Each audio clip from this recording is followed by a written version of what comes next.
Welcome back to the archives. You're about to listen to an original broadcast of Gunsmoke, the series widely considered to be the finest Western ever produced for radio. Unlike the polished TV version that followed, these radio plays from the 1950s are gritty, realistic, and often darker in tone. Listen closely to the sound design, known as the pattern, which revolutionized how radio drama was produced. Here is William Conrad as U.S. Marshal Matt Dillon.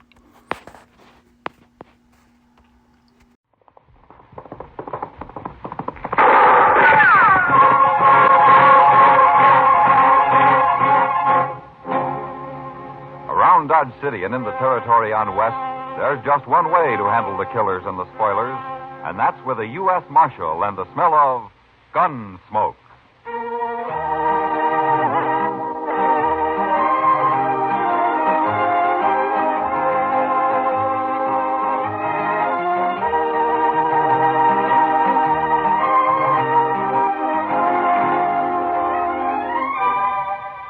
Gunsmoke, starring William Conrad, the transcribed story of the violence that moved west with young America. The story of a man who moved with it, Matt Dillon, United States Marshal.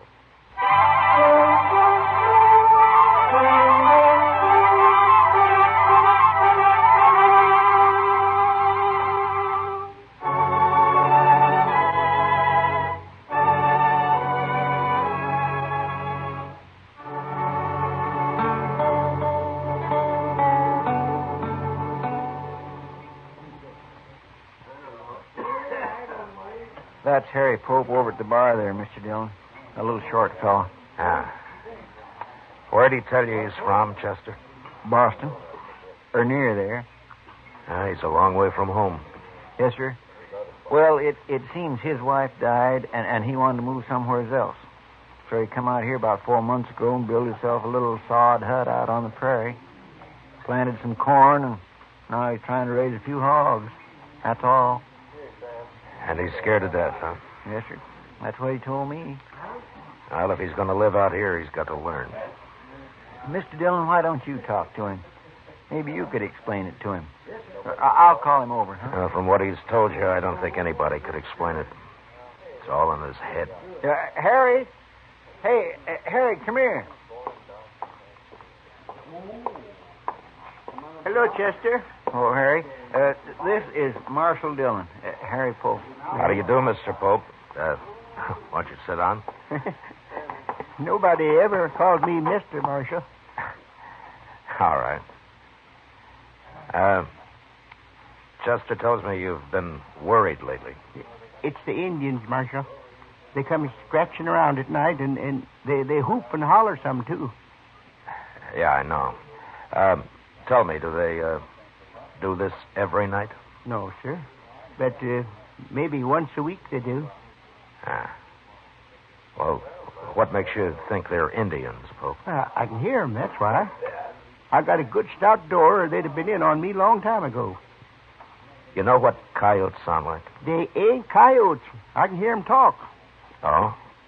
Well, what do they say? They just yell. I can't understand it. But I asked Chester here if maybe the army wouldn't come out and run 'em off. Marshal, if they ever catch me outside my hut, I'll be done for. Pope, let me tell you something. If what you've been hearing was Indians, you'd have been done for a long time ago. Indians don't just scratch around at night like that, and they don't come whooping and hollering like that either. Now, you've heard talk about Indians, and, well, you're scared of them, and, well, maybe your imagination's done the rest. No, sir. Them are Indians. They're right there. I can hear 'em talking, I tell you. Well, then why don't you shoot them? Well, I don't have a gun. What? Figured that'd just make it worse, Marshal, if I started shooting at 'em. Well, do you know how to shoot? Oh, yes, I learned in the Army. Well, then you better get a gun. A man needs one out here, Pope. And besides, if you go out of your hut after them the next time they come, you'll see what I mean. But if I kill any of them, don't you think they'll go after their whole tribe? No, Pope, I don't think think they will. Well, all right, Marshal, I'll try it. I'll get me a gun today.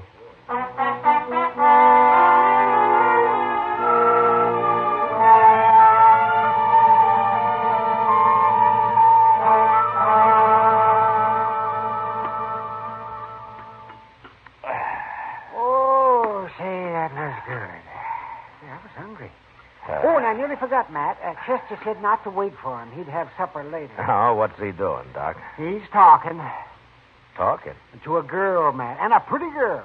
And he was doing all the talking when I left. She just stood there shaking her head. Smart girl. Oh, I don't know, Matt. Chester's young yet. He may not be real handsome, but at least he's not old and mean. Did you ever try to borrow $1 from him, Doc? Yeah, and I did, too. Of course, I had to pay him back $1 and a dime the next day. But it was easy. I didn't have to lift a finger. He came right up to my office after it. Yeah, I know. He's got about 8 of my dimes. Well, he's smart, that's all. Marshal Dillon. Oh, hello, Honeyman. You know Doc Adams here, Ned Honeyman. Sure. How do you do? How do you do? Sit down. Yeah. Bad news, Marshal. Oh? You know that new feller, that Harry Pope? Yeah, I met him a couple of days ago. I'm going to meet him again, Marshal. What do you mean? He killed Joe Carter last night. What? Carter's worked for me a long time.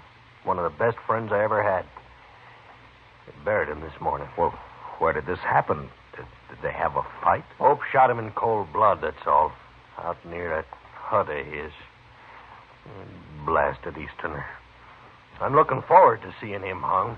Were you there, Honeyman? No. Then how do you know Pope shot him? Well, Earl Brandt was there. He brought Joe's body back to the ranch. Brandt works for you, too, doesn't he? Yeah, not so long as Joe. Oh, tell me what happened. I did. Pope murdered Joe Carter.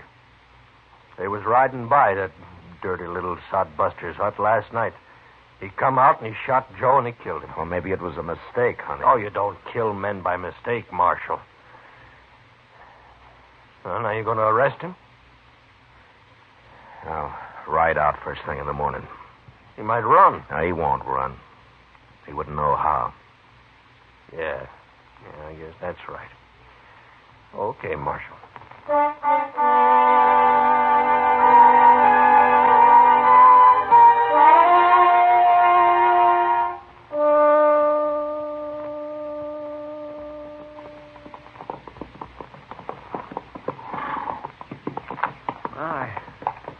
Ain't much of a place Pope's got here, is it? Well, he's only had a few months, Chester. Yeah. Besides, he's new to this country. There he is, over by the hog pen. Oh, yeah.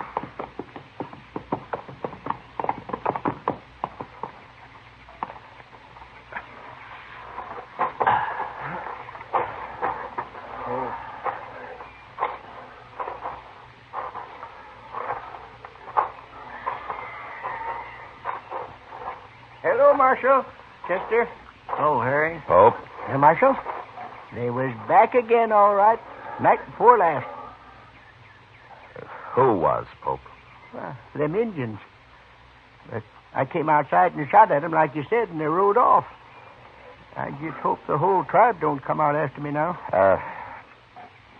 Pope, how many Indians were there? It's just 2. That's all I saw, anyway. You say you shot at them. Did you hit them? Well, I couldn't tell. It was too dark. I tried to, though. Well, tell me what happened, Pope. Well, sir, I heard them just like before. So I got my gun and I loaded it. Then I yelled at them. I don't know if they heard me, but they put a couple of shots into my hut there. Then I opened the door just a little bit, and I heard one of them riding off right over that way. I took a couple of shots at him, and then the other one started shooting at me from somewhere, so I ducked inside again and waited. But they didn't come back. At least not yet, they ain't. No. I sure hope you're right about them not bringing the whole tribe, Marshal. Pope, those weren't Indians.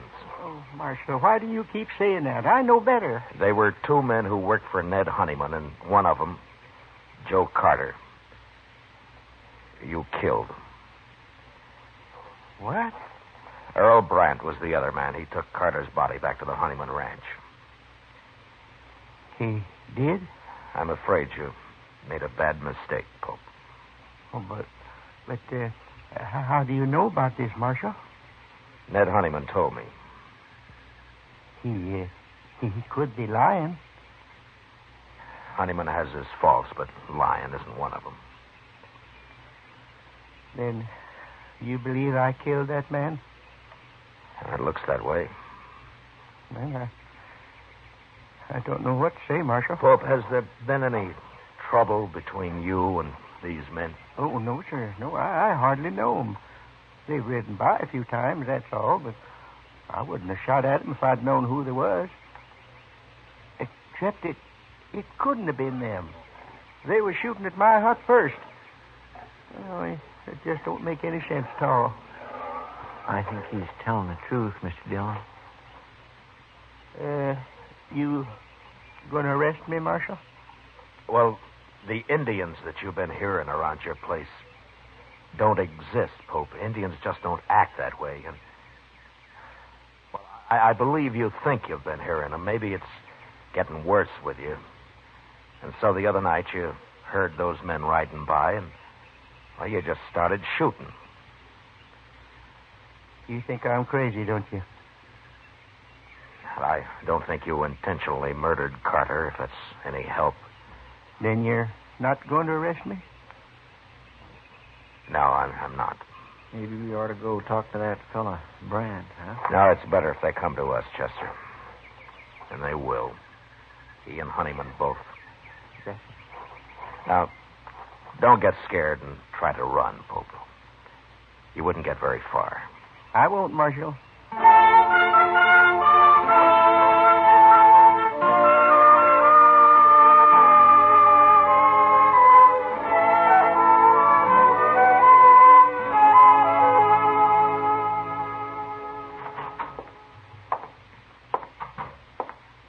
Morning, Mr. Dillon. Morning, Chester. You were right. They're in town already. I saw them on the way here. Oh, good. I think Brandt knows something he hasn't told Honeyman, Chester. Maybe we can get it out of him. I hope so. I sure do feel sorry for that poor little fellow, Pope, even if he is crazy. I'm not so sure he's crazy. But anyway, we'll soon find out. Yes, sir. Here they are. Good morning, Marshal. Good morning, Chester. Ned? Morning, Mr. Honeyman. This here's Earl Brandt I brought with me. Hi. How do, Earl. Mr. Brandt?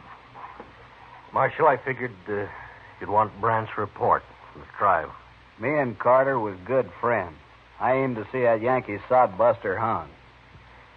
All right, Brandt. Tell me about it. Nothing to it, Marshal. Me and Carter was riding past his place. He come out and started shooting at us.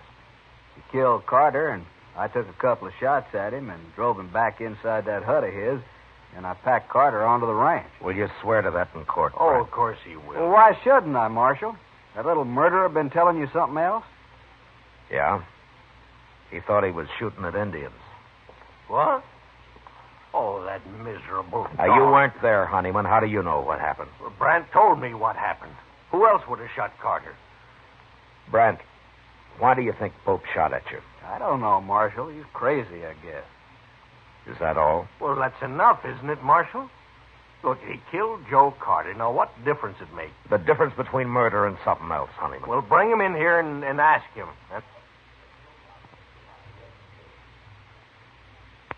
Now, beat the truth out of him if he lies. He isn't here. You what? I didn't arrest him.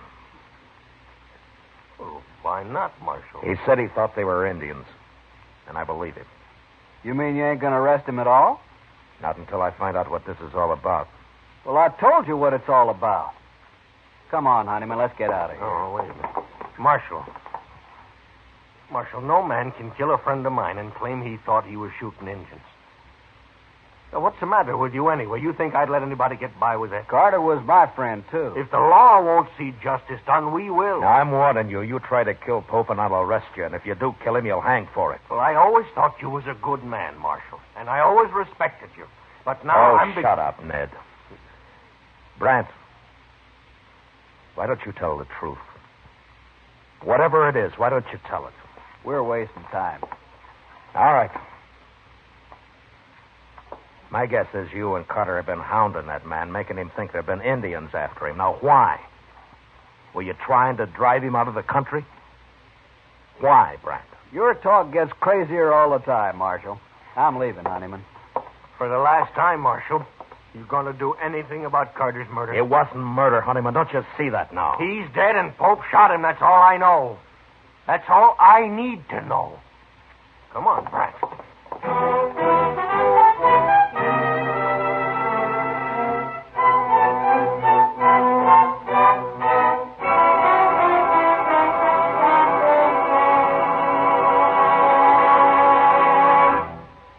We will return for the second act of Gunsmoke in just a moment. But first, tomorrow night, man your armchair action stations and join Dick Powell as Richard Diamond, private detective. There's danger in Dick Diamond's fist, dynamite to blast him through sudden lethal moments in his investigations. When he starts closing in, his enemies fight deadly and dirty. But nothing stops Richard Diamond, private detective. Hear him again tomorrow night on most of these same CBS radio stations. Now the second act of Gunsmoke.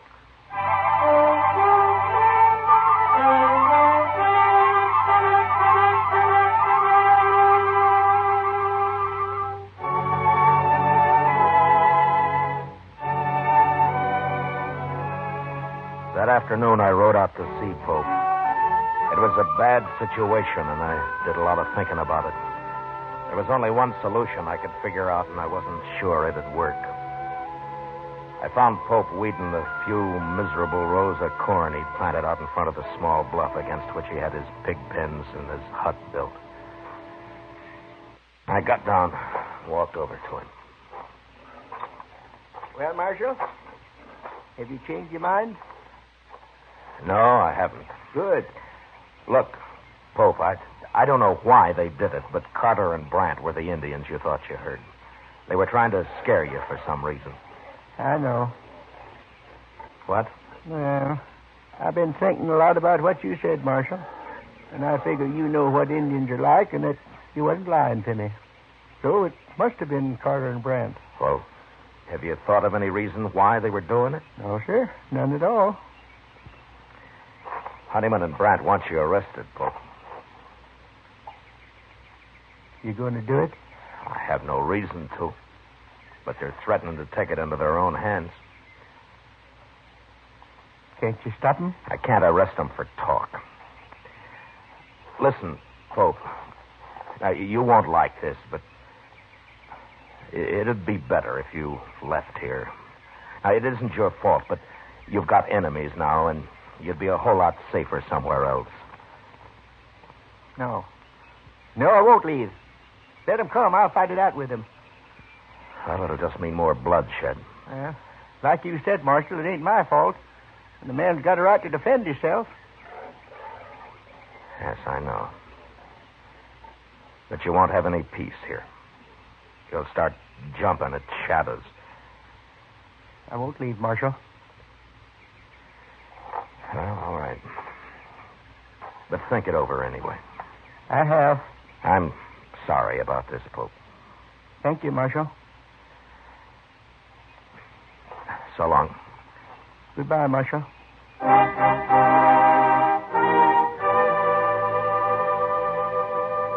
Pope went back to weeding his corn, and I rode off past his little hut and around the narrow bluff he'd built it against. I'd gone maybe half a mile beyond when I heard 2 rifle shots behind me. I turned and raced back to the bottom edge of the bluff where I dismounted and walked up to where I could see around it. And just then I heard a horse coming along the trail, and I stepped back and waited. Whoever it was would pass within a few feet of me.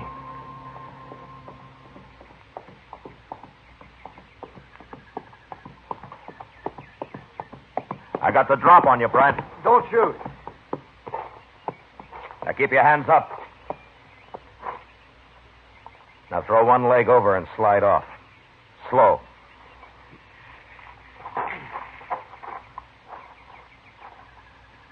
How long you been here, Marshal? Turn around.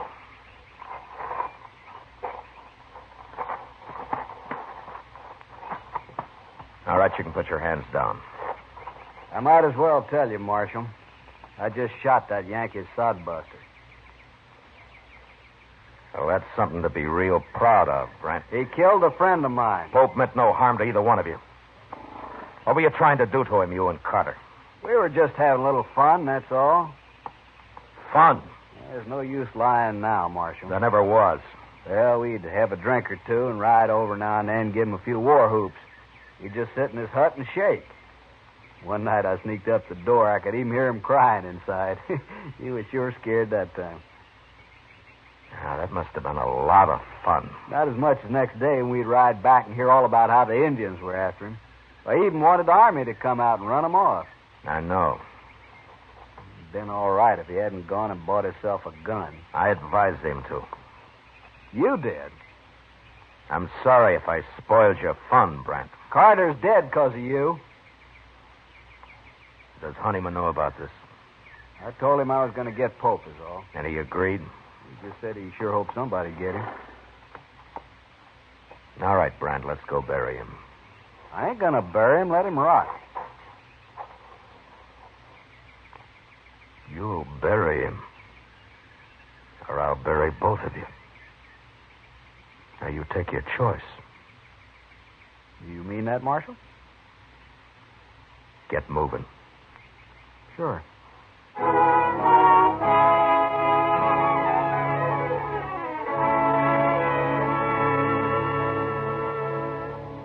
It was too late to try to teach Brandt anything, but Ned Honeyman was a different matter. I wanted to be sure he understood what really happened.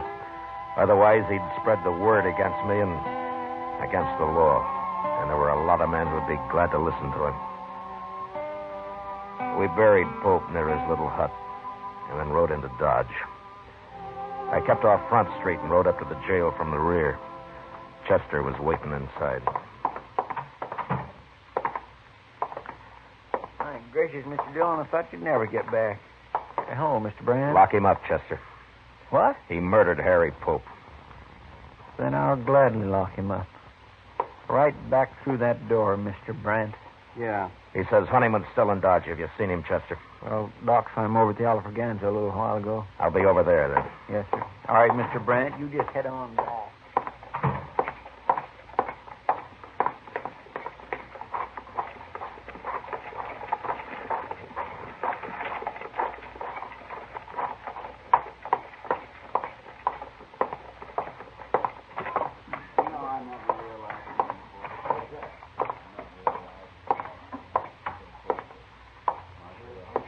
Hello, Honeyman.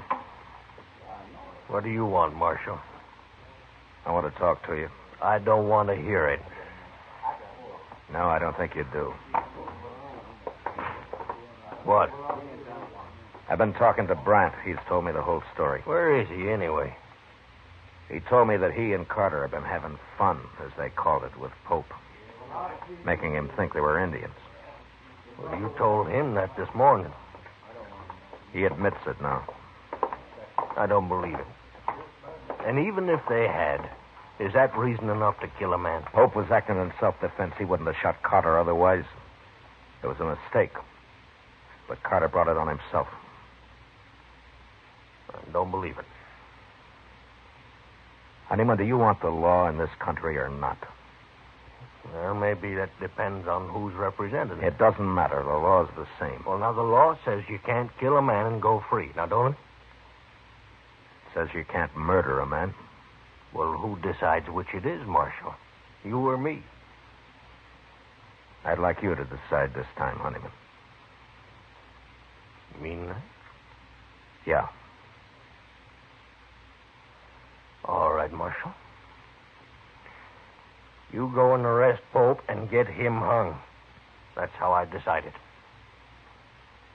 Pope's dead. What? You wanted him killed, and he's been killed. What do you mean? You said this morning you'd take justice into your own hands, didn't you? Well, yes. Well, it worked. Pope's dead. How do you know? He was out weeding that little patch of corn he planted. I think he planned to feed his pigs with it, mostly. And he took 2 rifle bullets in the back. Who did it? Are you satisfied, Honeyman? Is that how you wanted Who it? did it, Marshal? All I asked Pope you. had was a sod hut and a few pigs. He didn't know what this country was all about. He might have learned, but your friends got him so scared, Brandt told me, that he'd sit in his hut and cry. Look, And then one night he loaded his gun and he went outside to fight. That took a lot of courage, Honeyman, for a man like Pope. But he did it. And today I told him he'd better leave his place, that you and Brandt had threatened him and would give him trouble. What'd he say? He said he wouldn't go. He said he'd stay and fight. And so he He did. stayed. He didn't get a chance to fight. What's a man like Pope know about protecting himself? Brandt. Shot him in the back. Twice. All Pope had in his hands was a hoe. Marshal. I don't know what to say. Brandt's in jail. I'm going to see him tried for murder. And he'll be hung. Yeah, but I guess I'm just as guilty as he is. You could have stopped it. But you encouraged it. You wanted justice done, Honeyman, and fast. Well, I didn't understand. You didn't take time to. The law was too slow for you. I'm not very proud of what's happened. The law's new out here, Honeyman, and sometimes I think the only time people want it's when it seems to act the way they would act themselves if there weren't any law. But it won't work that way. According to the law, you're right or you're wrong. You're guilty or not guilty. People out here have had a hard time accepting that. But there won't be much law till they do. And men like Pope will go on dying, no matter how many Brandts get hung for it. Marshal, would it help the law if I get up in court and take my share of the blame for this? Yeah. Yeah, Honeyman, it'd help. Well, I'll do it. Good. I'd be proud to buy you a drink, Honeyman. Oh, sure, Marshal. I thank you. Sam, set out 2 glasses.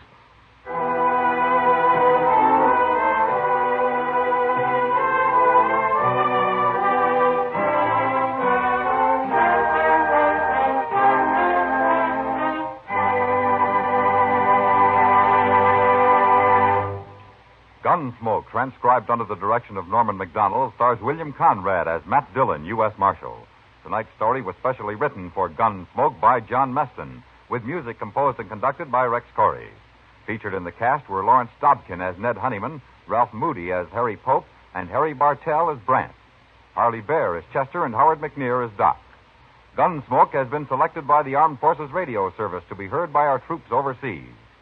Join us again next week as Matt Dillon, U.S. Marshal, fights to bring law and order out of the wild violence of the West in Gunsmoke. Molière wrote a delightful comedy about a man who was not a doctor, but whose wife kept telling everybody he was a physician in spite of himself. Hear it this Monday night when most of these same stations present the Summer Theater with screen actor Robert Young in the starring role. And remember, for suspense all summer, hear Crime Classics Mondays on the CBS Radio Network.